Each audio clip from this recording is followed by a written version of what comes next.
Está na hora de mais um conteúdo qualificado da parceria IBRC e PS Consumo. Pode rodar.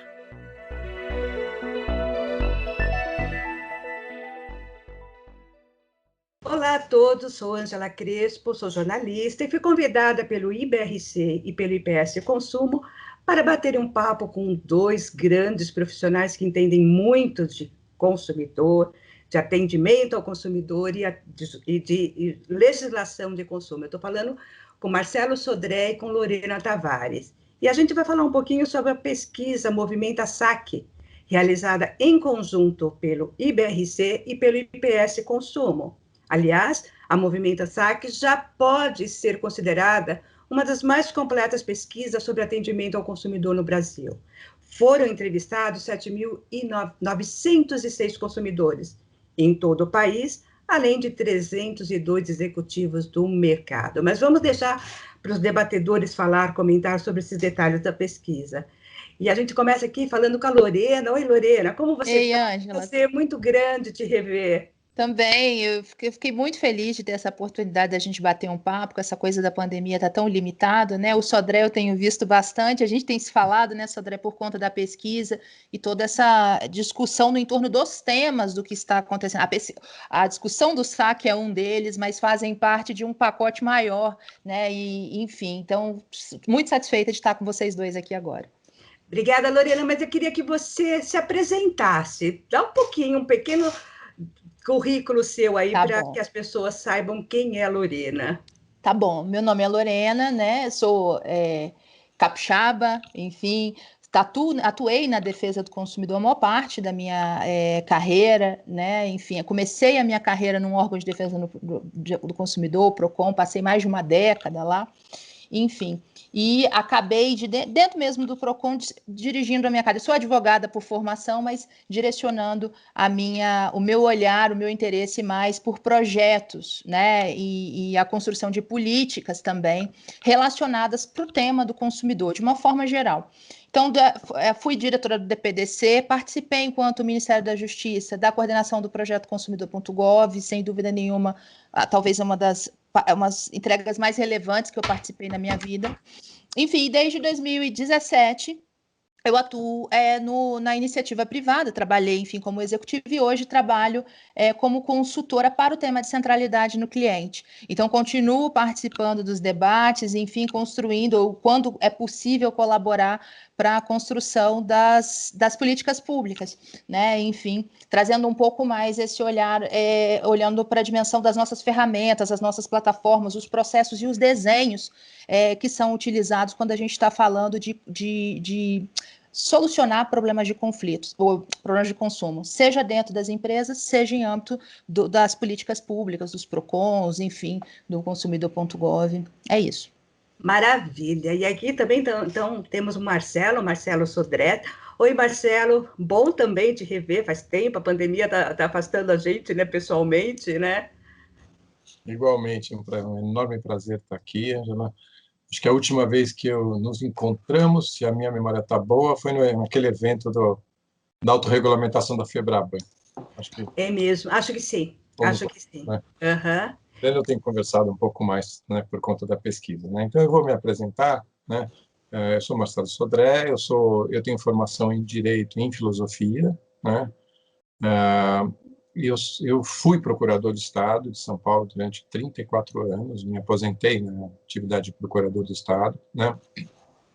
E atuei também desde 1990, sou professor. Eu sou professor da PUC de São Paulo, basicamente em 3 disciplinas: Direito do Consumidor, Direito Ambiental e Filosofia do Direito, né? Tenho uns 30 anos aí de professor nas costas, né? E tenho mestrado e doutorado nessa temática de direitos difusos, né? E eu, como procurador de Estado, acabei sendo convidado para ser consultor jurídico do PROCON e depois acabei virando diretor do PROCON. Isso de 88 a 94, 95, né? E foi uma experiência muito rica, né? Porque eu peguei exatamente os planos econômicos, os inesquecíveis planos econômicos, né? Nós vamos falar aqui de atendimento, né? Só para lembrar, né? O PROCON atendia, assim, eu vou chutar números, eu não sou muito bom de números, mas o PROCON atendia uma média de 200 pessoas por dia, surgiu o plano econômico de surpresa para todos e o PROCON passou a atender no dia seguinte 2.000 pessoas, né? Assim, de um dia para o outro, né? Então, a minha experiência de atendimento vem muito fortemente dessas experiências todas, né? E de temas que a gente não sabia, né? Porque era escondido de todo mundo, e também do PROCON as medidas, né? E aí o ministro falava assim, não, pergunte para o PROCON, e a gente não sabia, igualmente que ninguém sabia, a gente também não sabia. Então, eu atuei no PROCON, né? Depois eu tive uma experiência muito forte, muito grande na área ambiental, fui ser consultor na Secretaria do Meio Ambiente como procurador de Estado e acabei sendo secretário adjunto de Meio Ambiente do Estado de São Paulo e tenho uma experiência grande nesse mundo das ONGs, né? Eu sou do Conselho do IDEC, fui presidente do Conselho do Greenpeace do Brasil, né? E sou do Conselho do Instituto Alana, né? Participei representando o IDEC no Conselho da Consumers International, a Organização Mundial de Consumidores. Então, atuo bastante na verdade, desde 1985, né, nesse tema de defesa do consumidor. Aliás, eu te conheci lá para 91, mais ou menos, foi quando eu comecei a escrever a coluna, quando eu criei a coluna de defesa do consumidor do Jornal da Tarde, e aí você foi uma das primeiras pessoas que eu entrevistei. Eu acho que você foi a primeira e a segunda foi a Marilena Lazzarini. Ou seja, há um bom tempo, mas vamos lá para a pesquisa, que a gente tem bastante coisa para falar sobre ela, principalmente vocês, né, para a gente... para que vocês mostrem o que essa pesquisa traz de novo, ou o que ela pode agregar aí para toda essa área de saque, tanto pública, quanto ONGs, quanto defesa civil, defesa pública, e até mesmo para a empresa. E tem um dos detalhes que a pesquisa mostra, com relação à resolutividade, né? E ela mostra um desalinhamento entre o que os consumidores desejam no atendimento pelo saque e as prioridades das empresas. Por exemplo, né, falando de número, 51% dos consumidores que responderam à pesquisa querem resolutividade, mas 9% dos executivos das empresas que responderam também à pesquisa não veem a resolutividade como uma prioridade, ou seja, só 9% vê como prioridade. Então, eu queria ver com vocês, queria começar com você, Lorena, como você vê esse desalinhamento ou esse descompasso entre o que quer o consumidor e o que a empresa está pensando?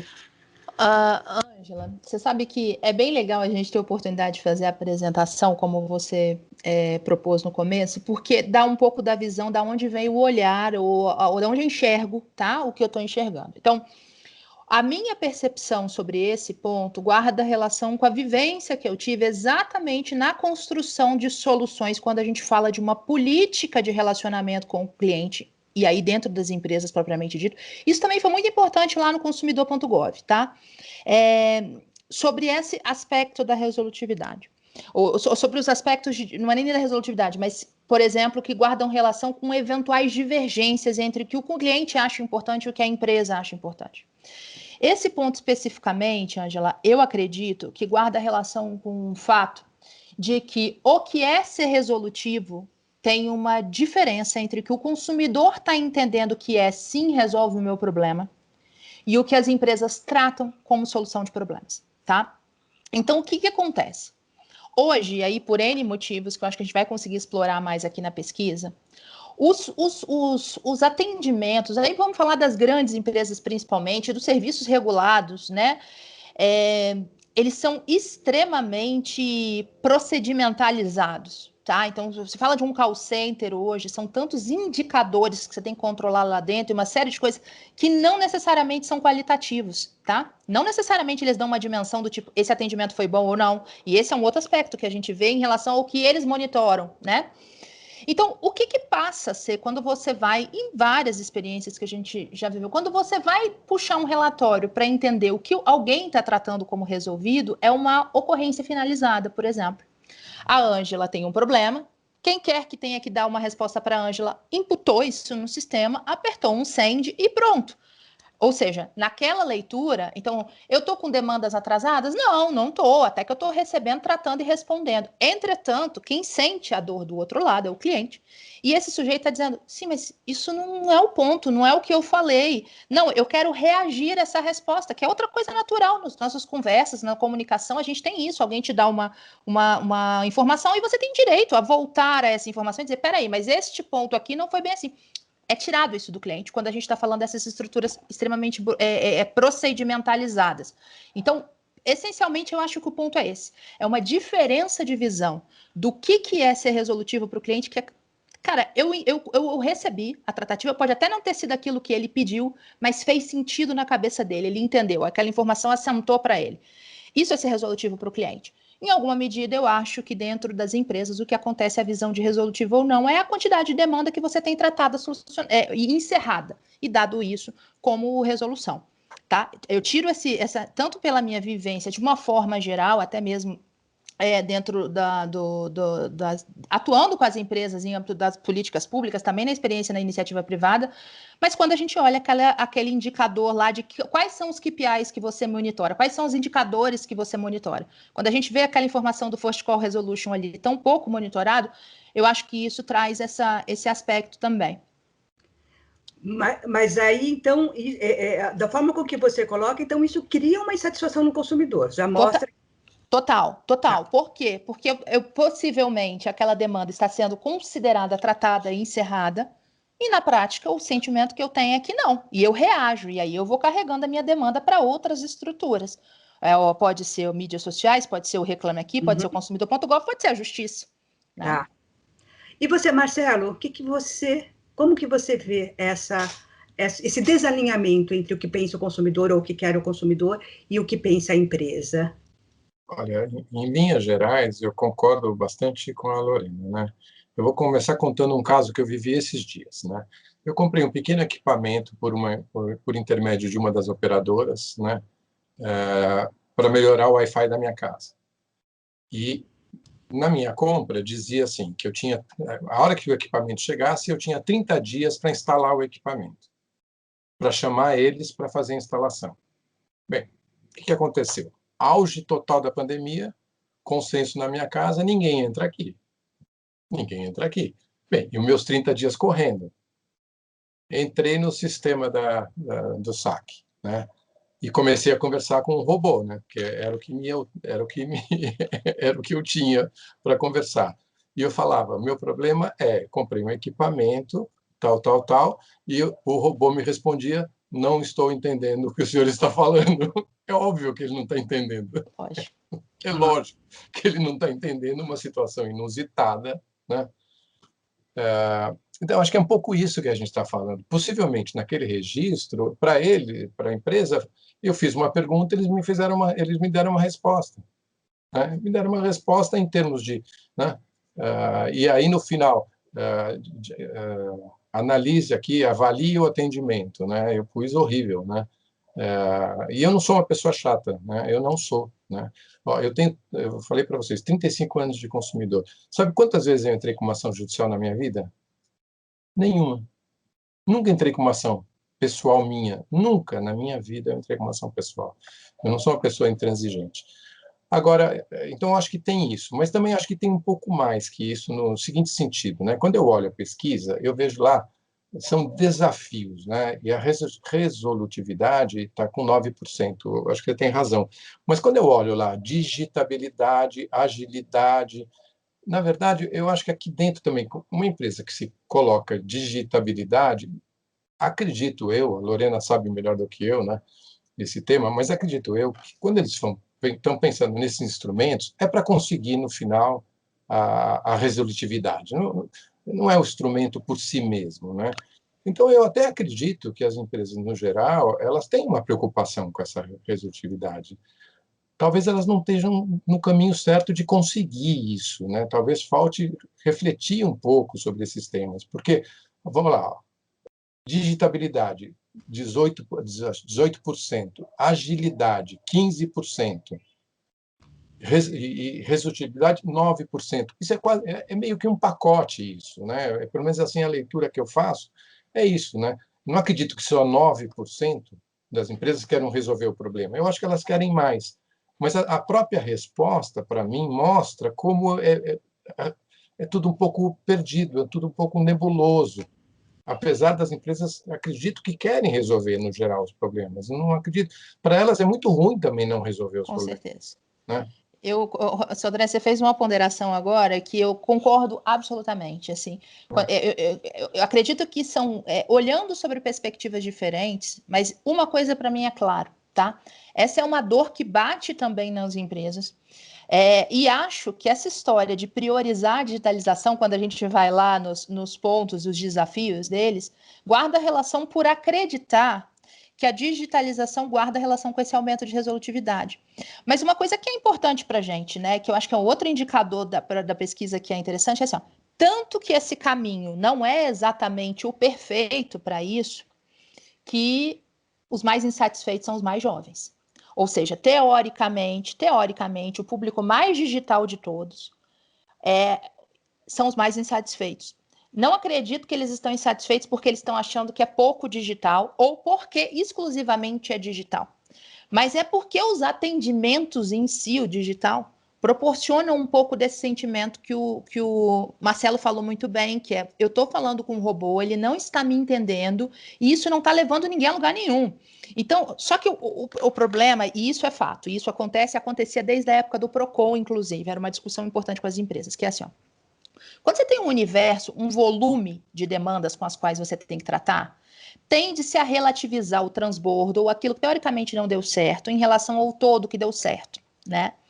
E aquilo te dá uma visão de taxas de sucesso. Isso acontece quando a gente fala em atendimento de indicadores de retenção. Então, retenção é um brutal indicador de sucesso. Não estou falando do sujeito ficar na empresa, ficar retido na empresa ao invés de cancelar. Não, estou falando daquela retenção que eu disse, não, ele reteve no atendimento digital e não derivou para o humano. Não necessariamente isso é bom. Ele pode não ter derivado porque não foi possível fazer isso, mas ele vai derivar, nem que seja para um advogado para ingressar uma ação depois, se ele não encontrar meios de fazer isso. Não que talvez ele vai derivar para uma NIP na ANS ou no Bacen, enfim. Então, esses são aspectos, eu concordo muito com o que o Marcelo colocou agora, e Marcelo teve umas frases, né, de alguns entrevistados que eu achei sensacional, que guardam muito relação com isso que o Sodré falou, das experiências ali. Tem um que, inclusive, menciona assim, olha, poxa, estão fazendo propaganda até das frases que o robô aprendeu a falar, mas eu estou precisando que o robô entenda o meu problema, e ele não está entendendo, né? Então, eu percebi isso nos verbatins ali, muito presente, essa coisa de, não é que eu não sou contra o digital, imagina, agora, esse digital, tal como está sendo desenhado, não está resolvendo para mim. E acho que esse é um ponto importante da pesquisa, tá, Ângela? Porque talvez é um digital sob premissas erradas. Isso eu acho. IBRC e IPS Consumo. Juntos, vamos amarrar todas as possibilidades e visões. Traga a sua.